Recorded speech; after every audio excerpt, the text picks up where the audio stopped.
Representation matters. But as indigenous Chicano people, we can't just sit back and wait for mainstream media outlets to make it happen for us. And nor should we. We started the Tales from Aztlantis podcast because we believe that it is imperative for Chicanos, Chicanas, and XicanX people to produce our own media and tell our own stories.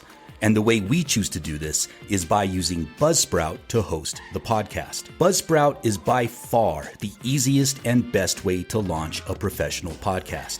You'll get a podcast website, audio players that you can drop into other websites, detailed analytics to see how people are listening, tools to promote your episodes, and much more.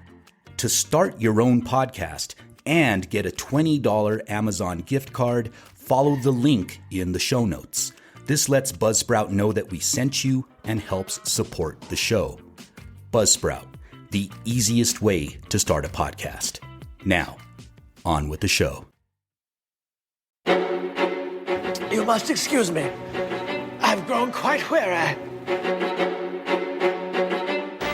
This hasn't been easy, I know. But you've learned a lesson. A lesson in honesty. Honesty to yourself and honesty to others. That lesson will stand you in good stead all your life. I think we've all learned a good lesson. I've always heard that honesty is the best policy. Now I'm catching on to why that's so, and why that's so, and why that's so, and why that's so. Greetings, dear listeners, and welcome to yet another episode of Tales from Aztlantis. We are currently in the heart of Yanawana in Texas at the world headquarters of Aztlan Libre Press. Viva Aztlan. Hey. Yes, sirree. And joining us today for the second time, you're a return guest, so thank you for doing this. Not only that, you're our second return guest, right? Second return guest. And you're also our second in-person interview. Yeah, we usually do these over Zoom. So that's right. So, I think the first interview that I did was on Zoom. Yeah. So thank you. By the way, my name is Juan Tejeda. I was getting there. You're getting there. I'm going to jump in here and start talking about me, and then nobody knows who me is. Who is that? So thank you for coming back. You are, I guess, part owner of Aztlan Libre Press, which you run with your wife. And I'm excited to have you here because today I want to talk about the importance of Chicano publishing and what does it mean to have our own institutions, our own means of putting out our own history. So, growing up in the Chicano movement, I was very inspired by this idea of self-determination, of doing things for ourselves, for telling our own stories, right? Which is a big reason why I became an archaeologist. Is I got tired of all these white archaeologists telling the histories and stories of my people. And the way I saw it was the only way to fix that is to become an archaeologist and start telling my own people's stories and be like a defender of the cultural patrimony of my own cultural matrimony and patrimony of my people. And so I see your work as extremely important. How let's start at the beginning. What made you start your own press? Yeah, well, thank you, Curly and Ruben Lacatecat, for having me back here on Tales from Aztlantis. And yes, we are in our office here in Yanawana, San Antonio, Texaslan, and the offices of Aztlan Libre Press. I'm originally from here, from Yanawana, San Antonio, but it wasn't until I graduated from high school in 1972 and went to the University of Texas in Austin that I took my first Chicano history course and got involved to the Chicano movement that was going on in 1972 there in Austin. And that kind of just opened my eyes, and subsequently took all of the Chicano studies courses at UT Austin offered, and ended up getting my degree, my BA in Chicano studies and in education. I wanted to be a Chicano studies teacher in high school, but they didn't let me. Anyway, at least not at the high school level at that time, because they required 2 certified teaching disciplines to be a teacher, a high school teacher, and Chicano studies wasn't a certified teaching discipline in the state of Texas. Anyway, long story. So really, it was when I went to UT Austin that I kind of got involved in the Chicano movement. This consciousness developed in me of my history and my culture and who I was, my identity as a Chicano developed at that time, and began getting organized with different organizations. And it was the class there at UT Austin in about 1975 that I took with Alurista, Chicano poetry class, and that we published through that class. All the people in that class we put together ourselves. He's talking about doing it yourself. This was one of those do-it-yourself projects from the class. We published all 13 of us, including Alurista, and the title of the book was 13 Aliens. So that was my first sort of foray into Chicano publishing right out of this class. Subsequently, we had a group of writers and activists and people working with CASA, Chicanos Artistas Sirviendo Aztlan, and then Lucha League of United Chicano Artists there in Austin. And we began, the Conjunto Aztlan there in the mid-'70s also. And then later on in the 80s, 77 and 78, we began the Grupo de Danza, the Xinachtli. That was bajo el mando de Capitán General Andrés Segura. He started this group here in Texas back then. And we did ceremonia with him. So we were doing everything. We were part of this whole sort of Chicano movement and Chicano cultural renaissance, right, in the arts. We were artists, we were writers, we were danzantes, we were muralists, we were activists, we were working with different organizations and having programs in the community in music and literature and art. And we subsequently published about 2 or 3 more books, Tacincho, and then Arcoiris. And then we did a special Tejidos issue that was dedicated to this program that I directed there in Austin for about 4 years, the Festival Estudiantil Chicano de Arte y Literatura. Was run from kindergarten through the 12th grade in the Austin Independent School District. So we then published some of the work of the students there. So that's how I began publishing. But then I left, came back to San Antonio here in Yanawana, and began working with the Guadalupe Cultural Arts Center. And I worked there as the Xicano with an X, Xicano Music Program Director for 18 years, and started the Tejano Conjunto Festival there. And we started so many things there. This is a direct offshoot of the Chicano movement, right? Yeah. The Chicano cultural and artistic renaissance, right? The important role that these Chicano cultural arts organizations have played in the preservation of our history and of our arts, and the teaching of our arts also, right? And when the schools weren't doing it, right, they weren't teaching us anything, and for the most part still aren't today, teaching us anything about our Chicano history, Mexican indigenous history, and the arts, and the important contributions that we've made, and really the real history. I mean, the main contribution we've made as indigenous people is that they ended up taking all our land to start with, for the most part. We're reclaiming it now. But worked with the Guadalupe for 18 years. I began the literature program there. I headed up and edited many of the publications for the Guadalupe, like the Tonantzin. It was a quarterly magazine that I edited for a few years. And then the Guadalupe Cultural Arts Center review and newsletter. And then about 10, 11 years ago, my wife, Anisa Onofre, who is also the publications director and the promotions director for Gemini Inc., a literary arts organization here in San Antonio. And she was working on publications for the organization, and she kind of said, why don't we start our own press? And that was kind of the impetus, and I had been involved in publishing in different aspects over the years. So we started Aztlan Libre Press, very modest, just her and I part-time, because we were both working full-time. And we published our first book in 2010, which was Aluristas, and it kind of came full circle, right? He was my teacher, and I first published with him in about 1975, 1976, 13 Aliens. Then 35 years later, the first book for Aztlan Libre Press with Alurista's 10th book of poetry, Tunaluna. Nice. So we started Aztlan Libre Press with that book. And now, 10, 11 years later, we've published 14 books and 7 XicanX Art Notecards with envelopes. And we're getting ready to publish our 15th book. 15th book. 15th book. That's Wow. great.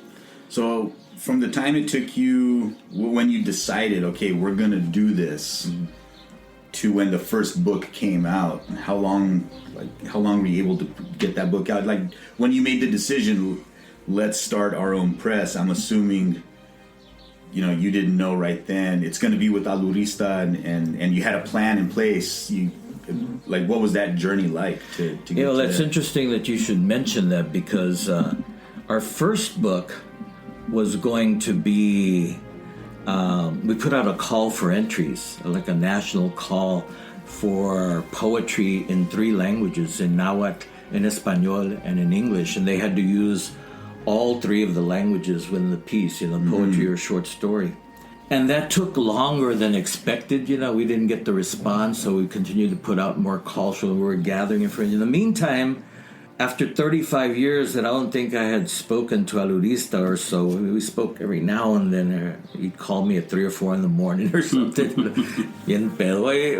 ¿Qué tal? Carnal, ¿qué estás haciendo? Hey, brother. So finally, we got back in touch and we started talking again by phone. He was in Califas at the time. He said, well, I have a new book out, I'm looking for publishing. I said, well, send it to us.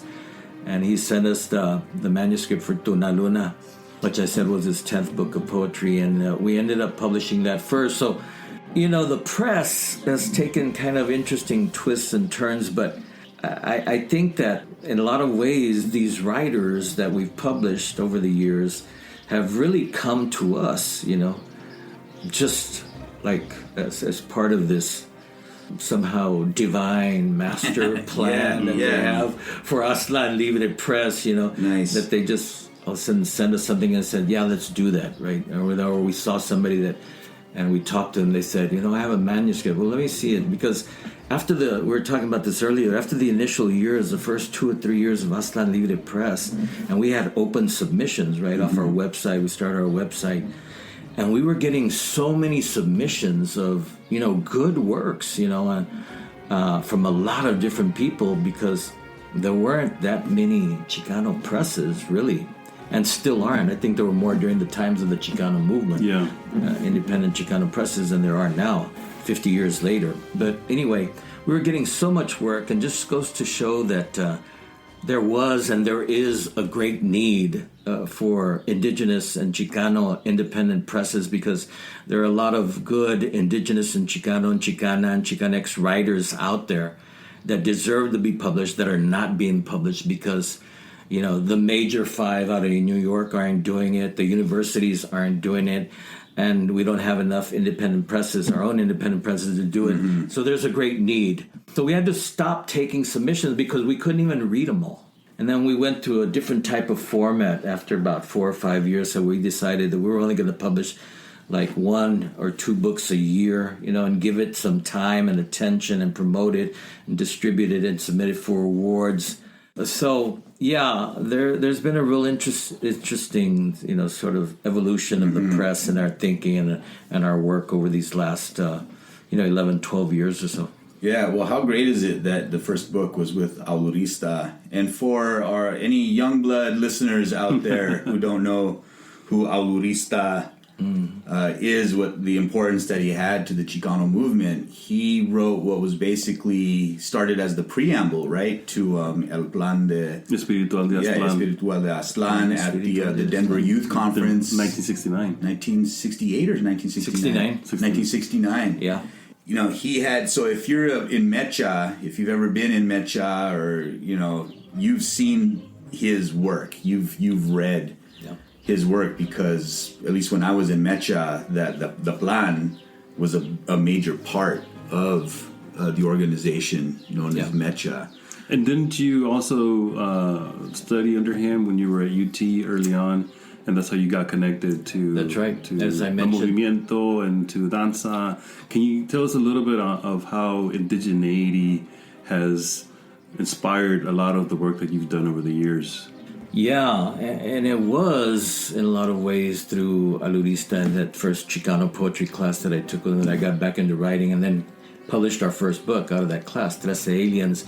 But Alurista was, a very important figure in the history of the Chicano movement. And in fact, some people consider him one of the first, if not the first, poet laureate of Aztlan. Right. Mm-hmm. And we were talking about this earlier. He also was influenced by danza himself as a poet, and even by Andres Segura and Florencio Yescas in California, because he's from San Diego, and he was part of the Chicano Park whole movement when they took over Chicano What they call Park. us, the Toltecas Toltecas and Aztlan. Aztlan, right? That's what And we were talking about how he was influenced by danza back then in California, and through Teatro Campesino and Andres Segura and Florencio Yescas. So they had a band, a kind of a strings band that was called Servidores del Árbol de la Vida. And they used concha, which traditionally is used just in danza. For alabanzas. And technically you're not supposed, at least the way we heard it through Andres Segura, they were only supposed to be used in danza. For ceremony. But then these people, for ceremony through los concheros, right? That's why the concheros are called concheros. La concha de armadillo, that's on the back of the little guitar, right? Concha. But they had a group, and I think it was with Juan Felipe Herrera and various other people that were singing cantos and original cantos and very working class and spiritual. So, and of course, Alurista, when he was here, he had already started, he had done the first Floricanto, which was taken directly from the Inxochitl concept of flower and song, right, which is the term for poetry. So they started a literature festival, a Chicano Literature Festival in 1973, I think was the first one. Was that here in Texas? No, it was in California. I think at Riverside, I'm not sure.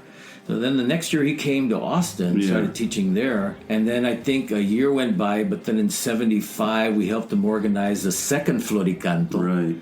In Austin, and then the third Floricanto in 76 in San Antonio. So that was the beginning of sort of my training ground, the Chicano movement, getting organized there, and the University of Texas in Austin, Alurista's class. Initially, I was involved in the first Mexican-American Cultural Committee at UT Austin and worked with Mayo, Mexican-American Youth Organization, La Raza Unida Party, and Campaign for Ramsey Uni's. And then got involved in more cultural and artistic activism, and we formed the Conjunto Aztlan there and danza during this period later on in the late 70s. So, the indigenous part was super important because we got connected first, I think, through Alurista as part of the Floricanto, but then in this search for our true sort of indigenous selves. And as a people, as Chicanos, of course, moving back, I think it was with Alurista that we first started writing Mexicano and Chicano with an X. With an X. It was through his influence, to get that connection from, with the X in Mexica to Mexicano to Chicano, and that historical progression that the Chicano took us back and was related linguistically, right? To the term Mexica, right, with the X, and I started writing Chicano with an X back then. So that was a connection. It was a very important connection, I think, back to our indigenous roots, albeit somewhat romanticized, right? Yeah. That the Mexica y la danza, the impact and the important impact that it had on the Chicano movement in terms of connecting us to our indigenous roots. Not just the term Chicano, Mexica, Mexicano, Chicano, but then we started getting involved in reading,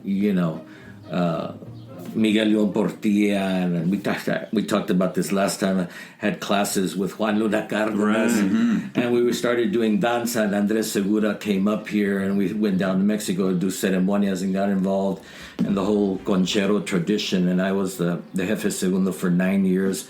Jose Flores is still the Capitan now, and his wife, Sara Flores, la Capitana of Xinachtli, that still exists, and they've been in existence since then for over 40 years. And I got out after 9 years to do something, but I'm still connected with the group in a lot of ways and do ceremonias with them. But that led us to the danza, right? And again, in the search for our indigenous roots. Even then, we realized that we weren't all necessarily Mexicas, right, or Aztecs in that sense. even though the danza played an important role, danza Mexica, danza Azteca, danza Chichimeca, have all those influences, interesting enough. And that we were comprised of different, indigenous peoples and mixtures, and we were all kind of in search of our indigenous roots, our true indigenous roots. The way that I'm beginning to, since I've given it more thought, right, about what it means to be a danzante, especially here in the U.S., and us as Chicano Mexicanos who are in search of our indigenous roots and trying to make those connections with our ancestors. Right. And when people ask me, or when they notice that you have danzantes that are from different communities, you have people who are from Yaqui communities that descend from the Maya, from Otomi, etc. And then you have people who ask, well, how do you reconcile the fact that these people are not Aztec Mexica? And the way that I explain it now is like, well, think of a powwow here in the U.S. Yeah. When people get together at a powwow, you have people from different communities, from different tribes that come together for this event. Right. And the danza, in a way, even though it has its origins and it has its spiritual aspect to it, in a sense, it's almost like that as well. Yeah. You have people that come from different indigenous backgrounds, but the danza itself is what kind of binds them together in that moment for that specific purpose of celebrating your indigeneity. Mm-hmm. Right? And danza is very strong because it really resonates with a lot of different people. Like the grupo that I'm in, over the years, we've had people of straight Totonaco descent, Totonaco speakers in the grupo. We've had people from Nahuatl communities dancing in the grupo. We've had Pueblo people, Isleta or Dene people dancing with our grupo, Hopi, Chicanos, Purepecha, different groups coming together because it resonates with us, right? There's something there, and that's what I love about the tradition of danza, is it's a way, regardless of what your specific individual indigenous community might be, where you descend from, it's this way for all of us to come together and partake and express our indigeneity in a way that's meaningful and important and impactful for us individually, but also it engenders this community, right? It gives us this way to come together as a people and be like, this is something that's ours, and we're sharing it with other people, and I don't know, it just gives it this life that I think people are really, really drawn to. When you we've just had our New Year ceremony. Right. We haven't had an in-person ceremony since the pandemic. A couple of years. Yeah. And we get together, and I just realized, I don't know, I was energized. And once you started hearing, you remember that you miss it. Yeah. It's like you don't know you miss something until it's no longer there for you to access. Like this ability to get together with your community and be in unison, and to have this fellowship for a common purpose and celebration of your culture and life. And each individual can interpret it however they want. They can view it as a prayer or however they want to express themselves, but the fact that we're together doing this collectively that's the beauty of it, right? And so I'm kind of wondering, how does all this, your experience with all this, how has that translated with, like, for instance, we're here to discuss your work in the Aztlan Libre Press. How does that relate to all the work that you're currently doing? Well, it's Aztlan, for one. There you go. Aztlan is an indigenous name, right? And it's Nahuatl-based, right? Nahuatl name, and ties back directly to the Mexica, and the Mexicano. I did want to mention, it's just like our people, the Chicano people. And if you want to define who we are, it's hard to define who we are because we come from a lot of the different indigenous and mestizo backgrounds, right? We're not a pure anything, and never have been. In fact, that's one of our one of the important things about who we are as a people. In a general sense, indigenous, Mexican, again, that general sense, people within the United States, the way we call ourselves as Chicanos, right? We weren't from Mexico. We weren't really accepted by the United States. We're kind of in this in-between state. So we're going to name ourselves, and that's one of the things that was very important, that right to self-determination, that we named ourselves Chicanos, even though it had been used in different capacities before that. We took on the name of Aztlan as the Chicano nation.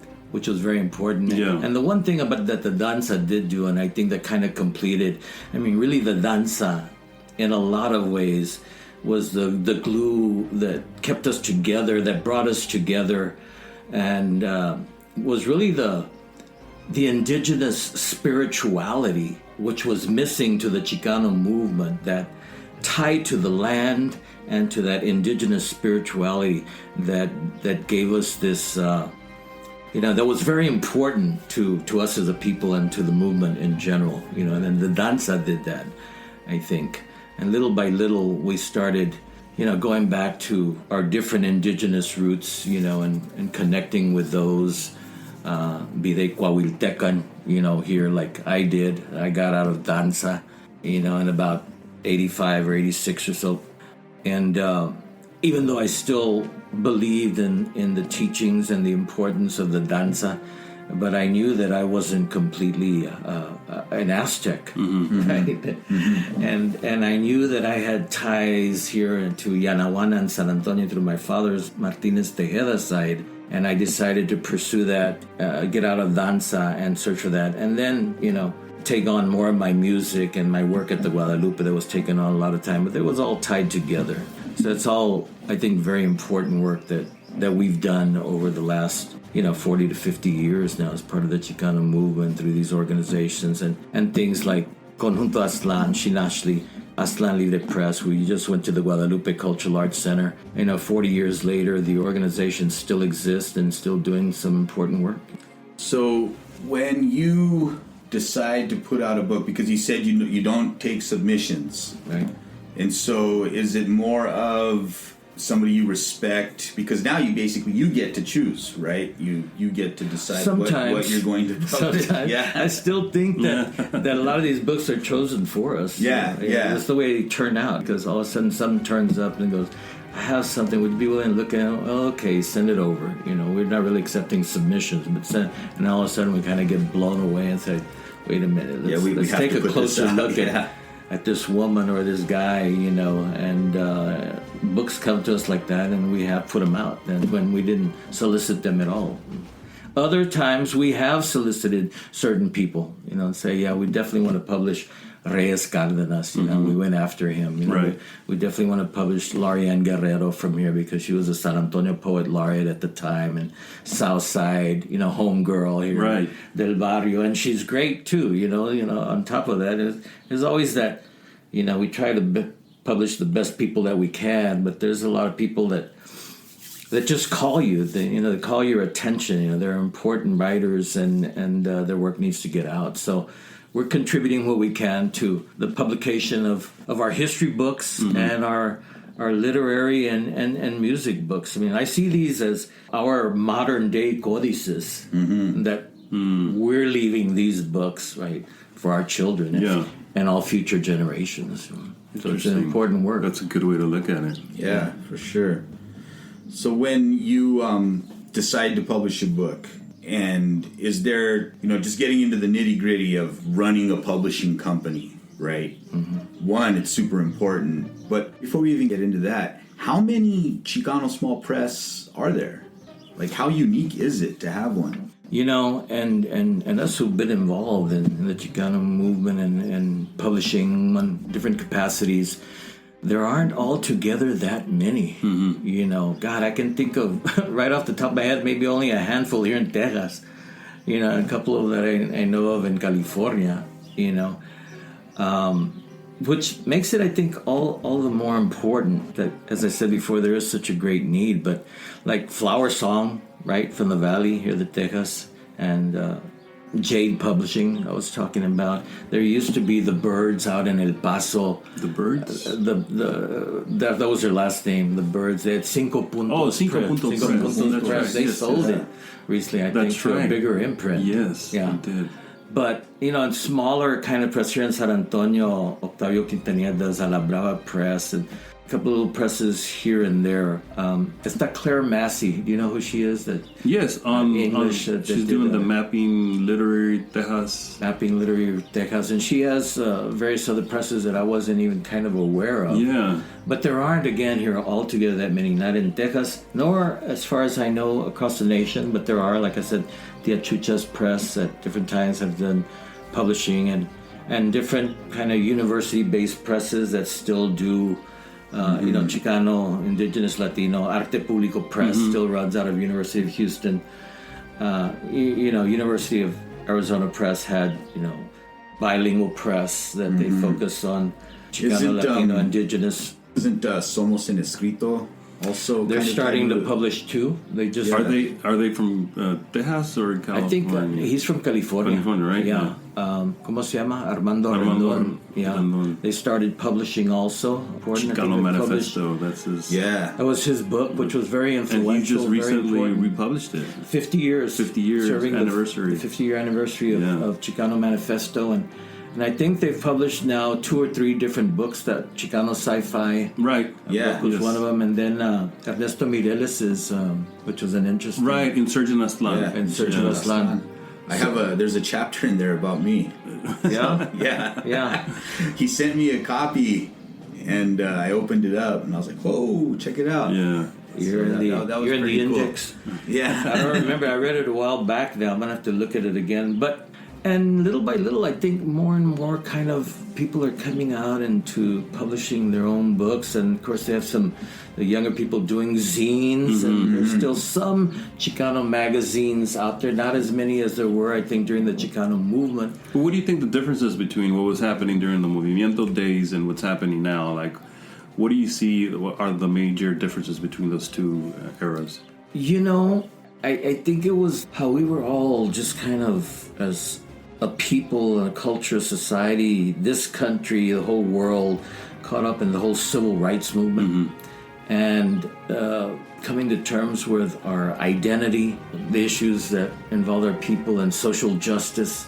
This whole explosion of Chicanismo and the Chicano movement is part of the civil rights movement, the Black Power movement, the women's feminist movement, the hippie movement, this whole drugs. And I remember, Carlos Castañeda and his books having this big influence on me as a young... Aztlan the teachings Tales of Power, the teachings of Don Juan. It was the first time, I think, that I read something, and I was, just started going out of high school, going to UT Austin, where something was written from more of an indigenous perspective, right? And a philosophy, right? A spirituality, this history, our people, and they lifted us, and of course, it was perfect for the times of the 60s and moving to the late 60s and early 70s when I think the first book came out, with the whole mind altering and sex, drugs, and rock and roll, and the raising of one's consciousness and spiritual consciousness also, and connecting with our indigenous roots, right? And this then just kind of blew everybody's mind away, as it did mine, right? Just like when I read the Brown Buffalo for the first time. It had a big impact on me. And then Revolt of the Cockroach People, the 2 very early sort of important novels about coming to terms with who you are and your indigenous reality, your Mexican Chicano reality, and the Movimiento Chicano, right? Yeah, and it's interesting that you mentioned the Revolt of the Cockroach People and the works of Oscar Zeta Acosta, because it doesn't seem like he's really getting the recognition. Well, there was that deserved. Documentary that came out. That's what I mean, right? Not until recently has he really been getting a broader recognition as this early Chicano thinker. And before the movement even gets started. There weren't that many Chicano novels. Chicano lit was just coming to its fore and to its own. The early days of Chicano lit and the Chicano movement, right? And the whole Chicano Renaissance. What was that one by Ernesto? Is it Galarza? Barrio Boy. That's one of the first, one of the early. That's not the earliest, because I have found some going back to the late 1800s and early 1900s. But as far as within the Chicano literary canon, he's one of the first, if not the first one, who uses the word Chicano as a self-referent for himself and his experience as a Mexican American here in the United States. And there was a novel called Pocho, I think. Pocho, right? Yeah. What was it? Who was the author?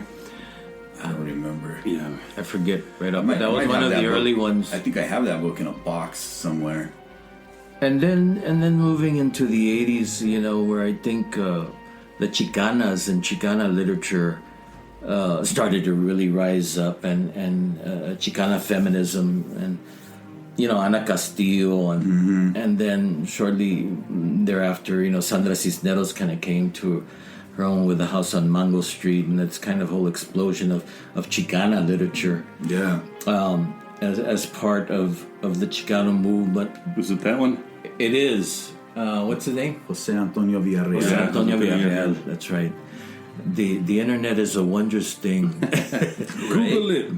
Google it.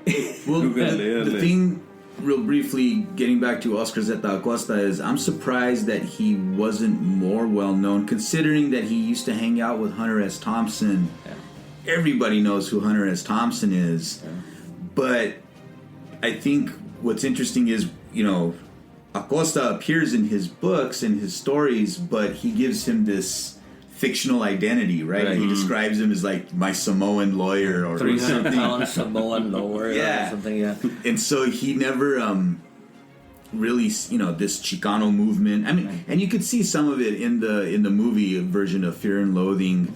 They show Oscar Zeta Acosta in his office, and you could see like the Huelga posters on the walls and stuff. So there's like this inferential, you know, allusions to him being tied to the Chicano movement. But I think he deserves more notoriety. Personally, I really like his books. Well, you know that how his two books probably got published is that Oscar Zeta Acosta ended up suing, ¿cómo se llama? El escritor you just mentioned. Oh, Hunter S. Thompson. Hunter Thompson. And Rolling Stone magazine, because Rolling Stone magazine published a book by Hunter Thompson. I don't know if it was Fear and Loathing in Las Vegas, if he did that. If that was the book, it might have been, because Zeta Acosta was hanging out with Hunter Thompson.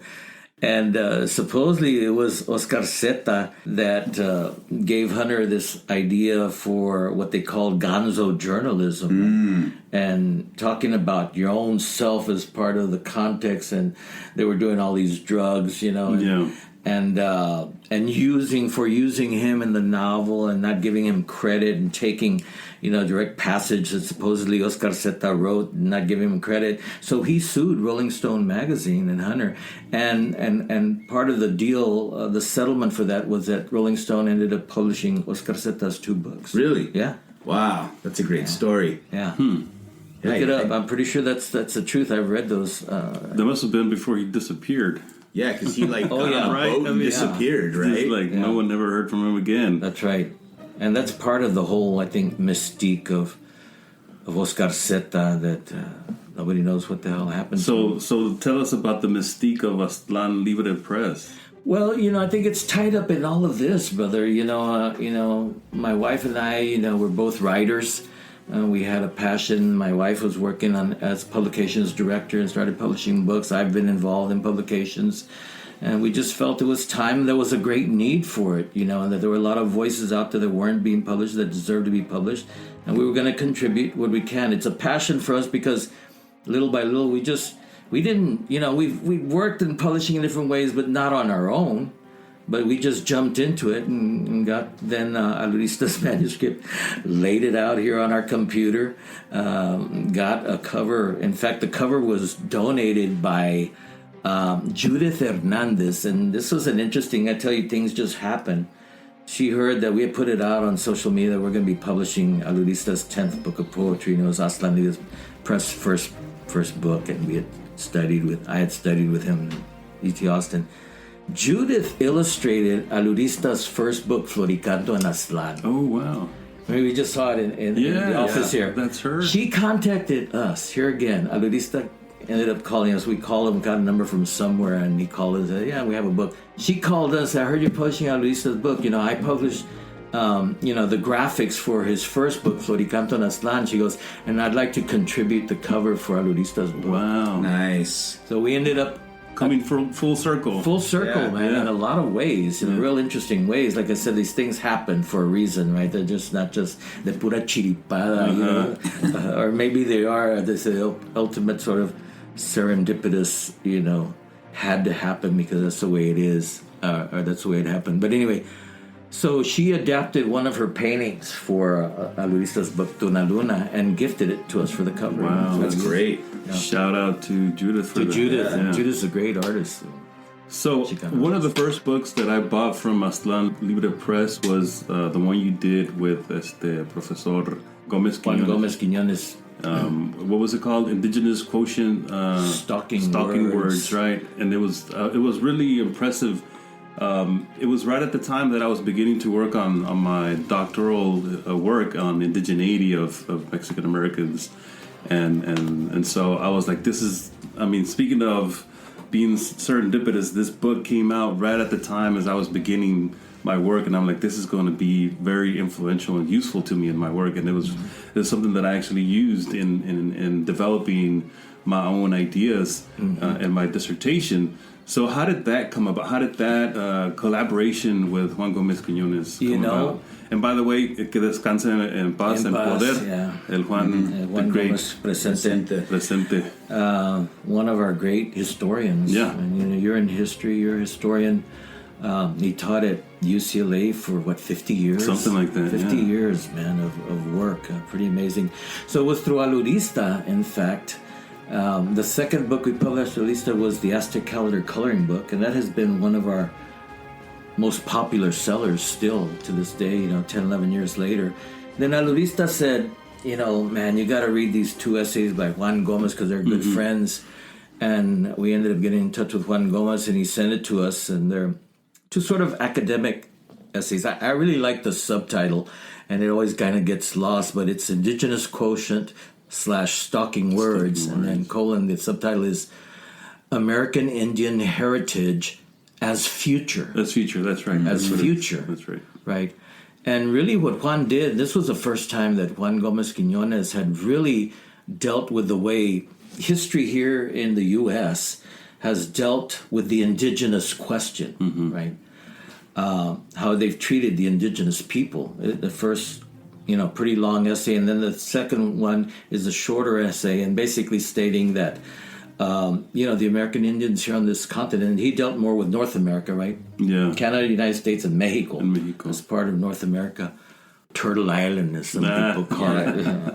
But anyway, that we have a lot to offer the world, you know, through our connection to the land and ecology and to our philosophy and way of thinking and connection with the divine and the arts and spirituality and more natural spirituality that's going to help in a lot of ways, I think, save the world. And part of even this whole concept of, you know, I know this is kind of have been shot down on certain levels, but this, you know, whether we like it or not, Xinachtli was prominent, and he ends the whole book with a quote which supposedly is attributed to the Opi. ¿Cómo se dice? We are the ones that we have been waiting for. Right? Yeah, have you heard that? Yeah, right? yeah. We are the ones that we have been waiting for. Right? And I think, you know, the Chicano movement, that connection to our indigenous past, that's going to be a very important part of our future, and the future not just of our people, but of the whole world, and the way we deal with each other, and the way we deal with Mother Earth, and the ecology movement, and saving the planet and our waters and our air. In a lot of ways is going to be the salvation of all of humanity, you know, and I really believe that indigenous connection is very important to the world. And that's basically what Juan's book in that second essay says, you know, that we are important to the world because of our philosophy, our spiritual connection to the land, you know, our relations with each other and all our relations, right? That concept.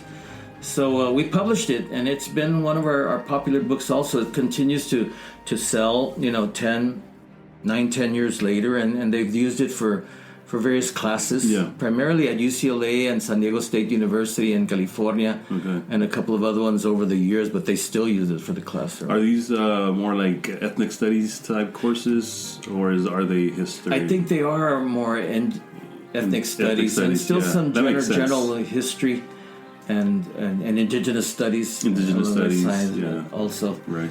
Yeah. So, a big loss with Juan Gomez Quinones. Absolutely. Well, when you decide, okay, this is a book that we're going to publish, what are the steps that you go through from the moment that decision is made to the moment you're shipping out copies? Like, what I imagine it's a pretty intensive process to get a book published and out, and especially there's only two of you. Right? There are. So, I mean, how's that? And she's still working very part-time. I'm working a little bit more since I've been retired these last 5 years.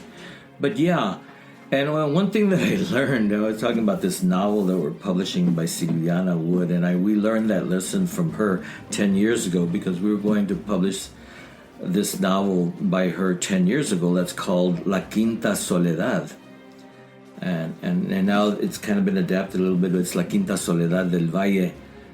We worked on that novel, and we're working on it for over a year, and then we had a dispute with the author, and then we had a dispute about the contract, and we ended up backing out, and she backed out, we backed out after we'd been working on it for a year. So we learned a very important lesson, that we shouldn't be working on any books unless we have a contract with the author, because you never know what's going to happen. So we usually get a contract first, then begin working, and we've already seen the manuscript and read it, and we've decided that we're going to publish it, right?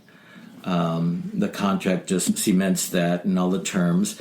And then Anisa and I both read it and proofread it, make sure there aren't any typos and anything out of place, and we edit the book ourselves, her and I, and then we lay it out on our computer here at home. We work from home, right? What do you lay it out in? InDesign. Okay. InDesign. And Anisa is more of the technical person than I am, but little by little she's showing me, and learning InDesign. So we lay it out, the inside, the text, with any lines or graphics that we want to use also, and the complete text, and the size of the font and what size of book, 6x9, 5.5 by 8.5 or smaller, and lay it all out. And then we work with usually we work with artists, a visual artist, to design the cover for us, front and back cover. We sent out the book to get, if we have blurbs for the back cover, that helps in promotion also.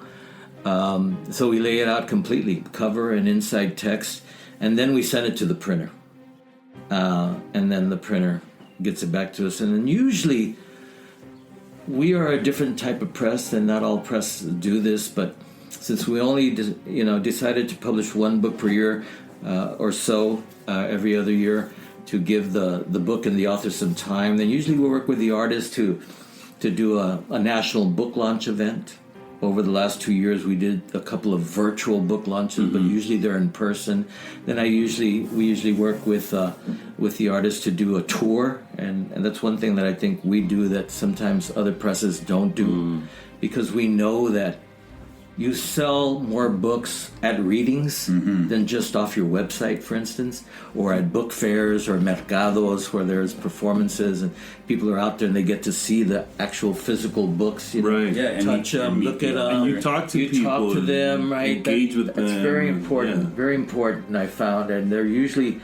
And if the author's there and they're reading and they're there, they went to see him, they're more apt to buy it and get it signed by him. Right. So we usually set up tours for them, primarily here in Texas, but we have helped to work on certain national tours, like Dr. Seatley. He's just on a tour right now through California and Arizona again. He had done one before, and I had set up a Texas thing for him, and he's coming back to do a couple of other things. So in a case like that, where they're doing a tour outside of the state of Texas, is that something that Aztlan Libre Press helps finance? Like helps not necessarily. Okay. Not necessarily. Usually the host organization, if it's a university or a cultural center, will usually contract Dr. Xinachtli, Roberto, and they might pay him a little stipend. Sometimes he's living in Mexico now. They'll pay his flight in a hotel or have him stay with somebody. We as a press facilitate that through promoting it on social media, all of these things. They usually contact us and say, hey, Xinachtli's going to be here in a little tour through Southern California. We're at the university, we'd like to order 20 copies of the book. Or we're at a cultural arts center, we'd like to order 15 copies. Sometimes Xinachtli will take it, so we supply them with the books. We usually give them a 30% discount to retail outlets, and so there's shipping, orders, and social media promotion that goes along with all of this. And then we also do promotion and press releases and try to get book reviews, which amongst Raza, they're too few and far between, and we need more book reviewers. Try to get press on it, in the different cities that they may be doing readings, and for our events. We submit them for awards, right? Some are free, some there's a cost involved, and a lot of times we pay that ourselves. Like a submission fee to be in consideration. In fact, don't you have a book that won an award recently? In fact, Edward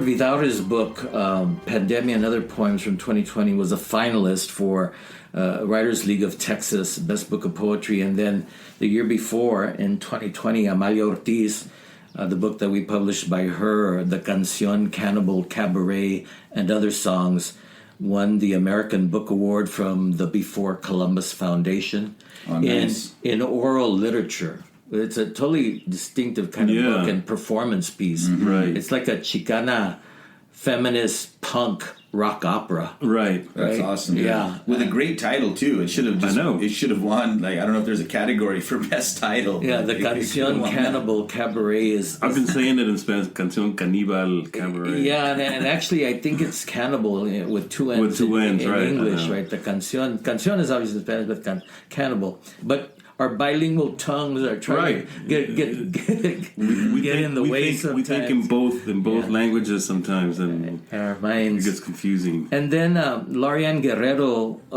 who's a South Side homegirl here from Yanawana, San Antonio. She was a former San Antonio and Texas poet laureate. The book that we published for her, A Crown for Gumecindo, based on her grandfather who had passed away. It won the Best Book of Poetry from the Texas Institute of Letters back in 2016. So, for not having published that many books, I think our books have gained some good recognition in the press, and various books, including Las Nalgas de J-Lo. That's a great title. Yeah. and the Canción Cannibal, and Indigenous Quotient, and Lorianne's book. And a couple other books have been used for, Chicano studies and Chicano lit courses throughout the nation in different capacities. So is it fair to categorize Aztlan Libre Press as an award-winning press, right? Absolutely, right. Carnal. Say it. Hey, say it. We are say it proud. Big-time award-winning press, Carnal. Yes, sir. Hell yeah. What's the next book that you have on the horizon? Well, we're still promoting Xinachtli, and we've submitted him for all these awards, and he's on this tour right now. Because it's been less than a year since we put out that book. We put it out in October of 2021. That's right. Time gets all screwy now with the pandemic. I know. Lose track of what's what. And with him, we did like 2 virtual book launches, which are not the same, but anyway, they had to be done. But now we just signed a contract, and we just started working, and I mentioned it earlier, on our first novel. And in fact, it's the debut novel of this award-winning Chicana author and playwright from Tucson, Arizona, Silviana Wood. And this is her debut novel also. She's an older woman. She just turned 82 years old this past Sunday.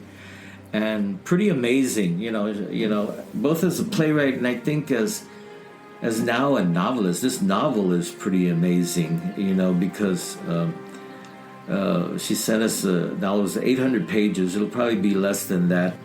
We're calling it a tour de force in Chicana literature, and I don't think that there has ever been a Chicana voice quite like the main protagonist and her mother and her grandmother and her sisters that are the focus of this novel. It's a Chicana, chick lit novel. And Silviana is amazing. So I don't think there is a Chicana literary voice quite like Silviana would, nor quite the protagonist in this novel.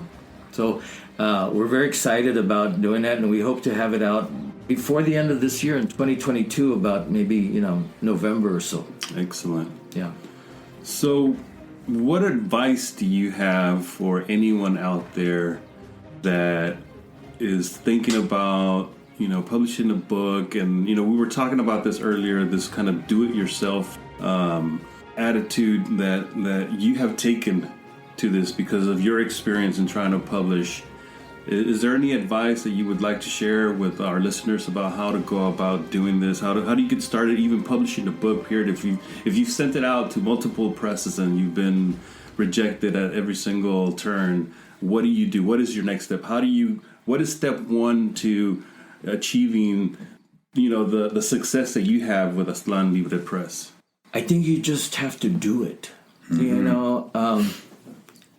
Unfortunately, most of our writers are not being published because there aren't, I think, enough presses, or definitely not the bigs out of New York or even university-based presses, although little by little they're starting to publish more, indigenous XicanX, Latinx literature, but still not enough by any means. So we have to rely a lot of times on independent presses and Chicano independent presses that aren't that many.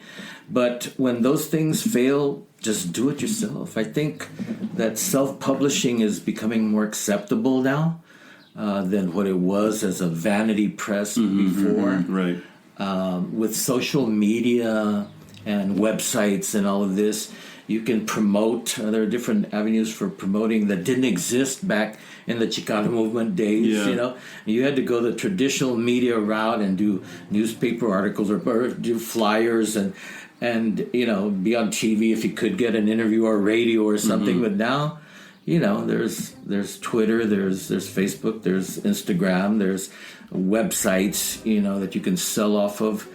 And like I said, I think the stigma of publishing yourself is little by little dissipating. And what's important is for you to put it out, man. Put it out so that people can look at it and hopefully read it. Yeah.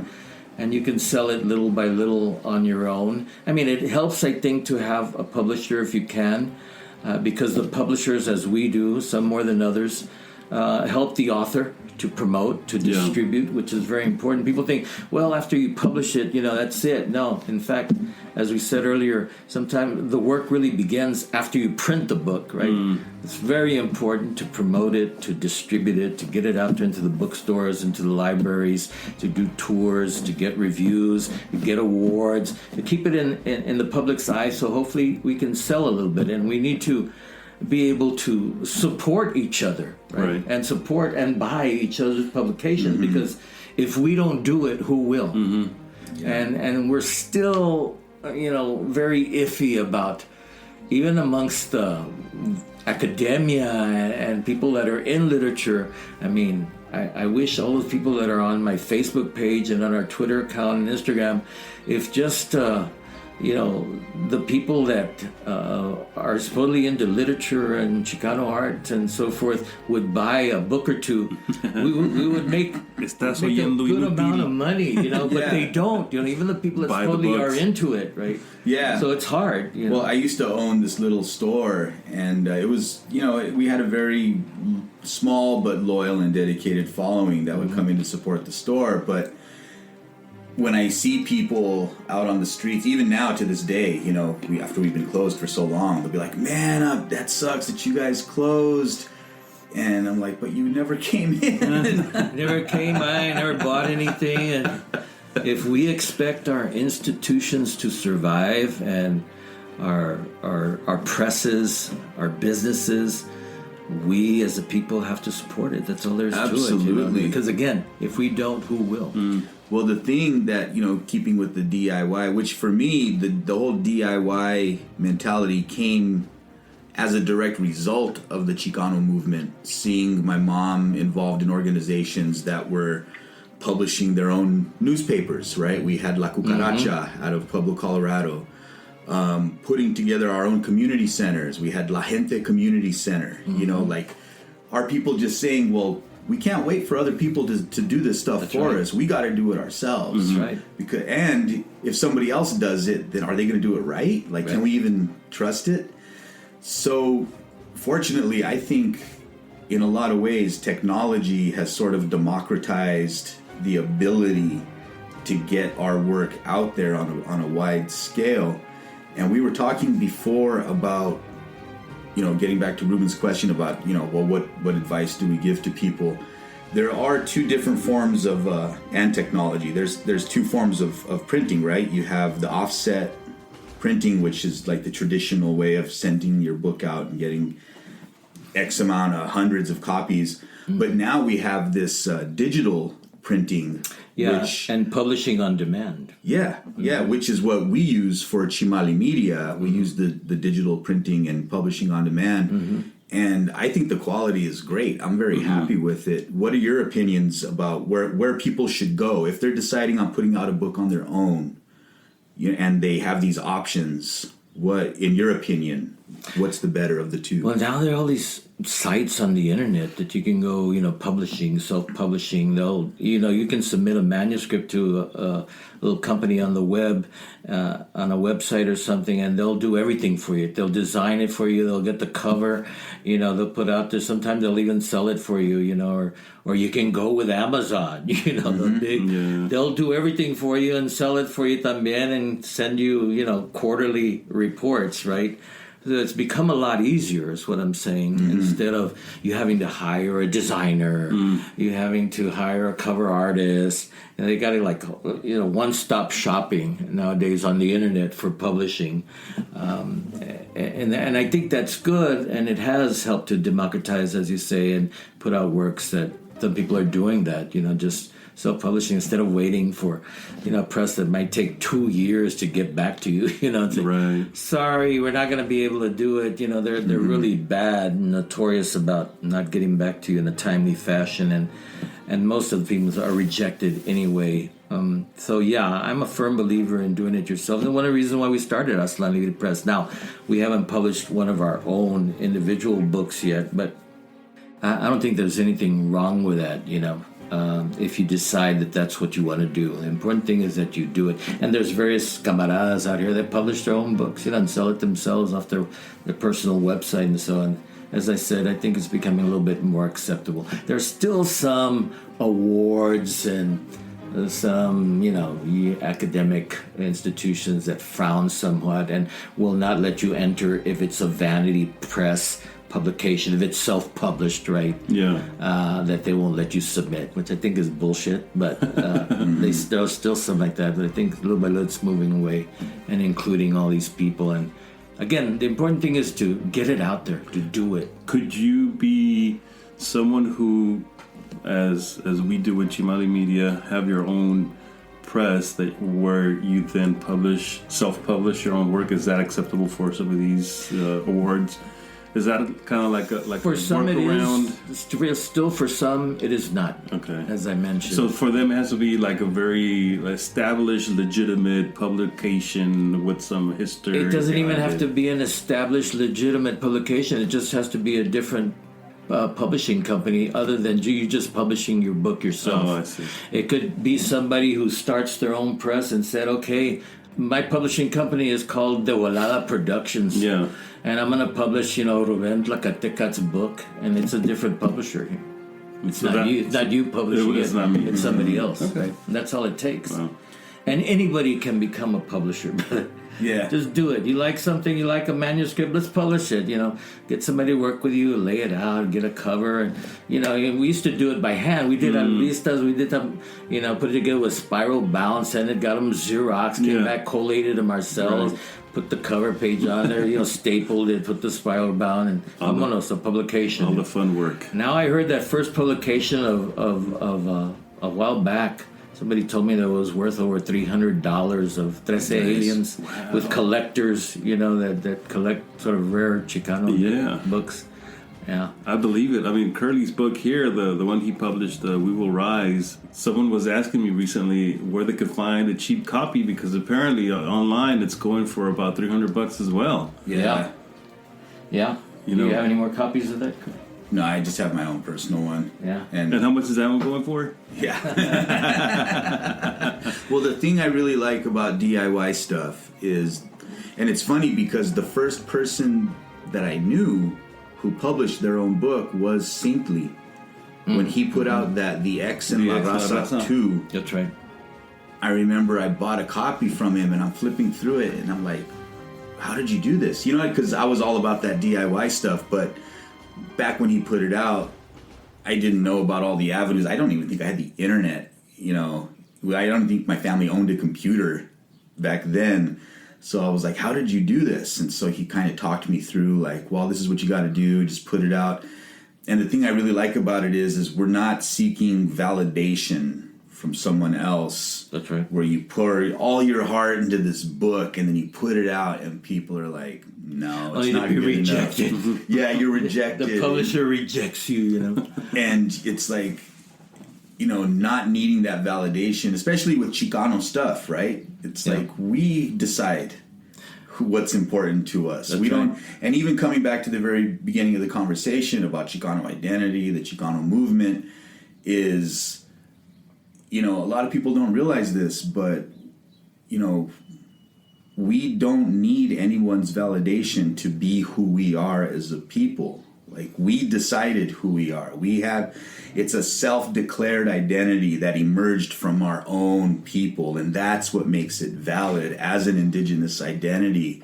And we don't need like a blessing from somebody else, whoever they are, to be like, you are or you aren't. Like, well, who are you? We recognize you. That's right. Yeah, and I think that's what's so important about your work and about Aztlan Libre Press is having our own institutions and forging our own path, right? Doing stuff for ourselves, because it's like you said earlier, if we're not going to do it, then who's going to do it? Yeah. Who's going to write, and document our own histories? Who's going to tell our stories if not our people have to tell it, and our people have to put it out there, because if we don't, like you said, we can't trust anybody else to do an authentic, story, a real story, and put it out to. And if we have to do it ourselves, if nobody's going to publish it, we'll do it ourselves. And that's what we're doing here. We're doing it ourselves for our people, telling our own stories.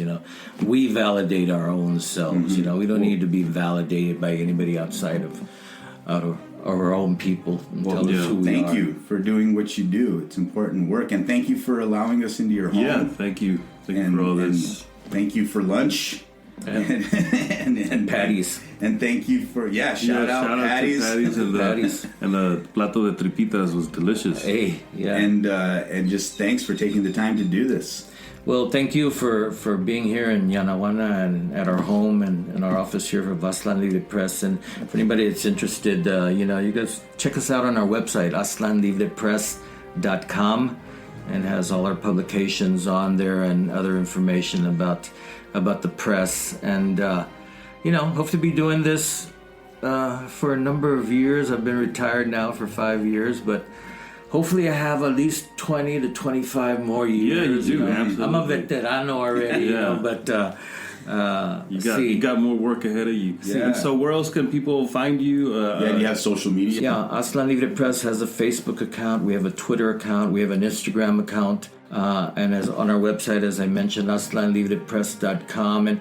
And little by little, we're getting our books out into different bookstores and cultural arts centers. We're at the Achuchas, we're at Centro Cultural de la Raza in San Diego, we're at Resistencia bookstores in Austin, we're at the Twig here in San Antonio. We're learning of new places. I do think that we need better distribution. That's one of the things, and promotion that we really need as Chicano literature in general, and publishing houses of our raza. Get it out there, and there's no reason why we shouldn't have our books and should have our books, but we don't.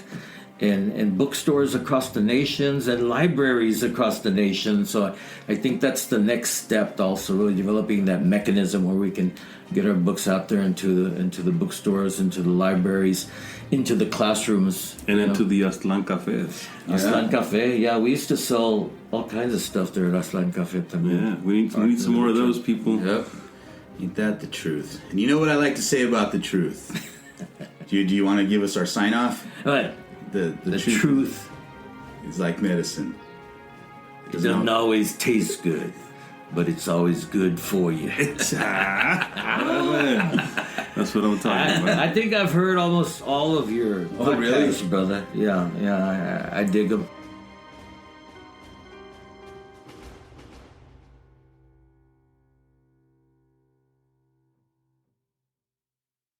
Thank you for listening to Tales from Aztlantis, a project of the Chimali Institute of Mesoamerican Arts. If you enjoy the show, please consider becoming a Patreon supporter. You can do this by visiting talesfromaztlantis.com and clicking Support the Podcast. Your continued support will help keep the podcast ad-free and independent. Until next time, Timo Itase.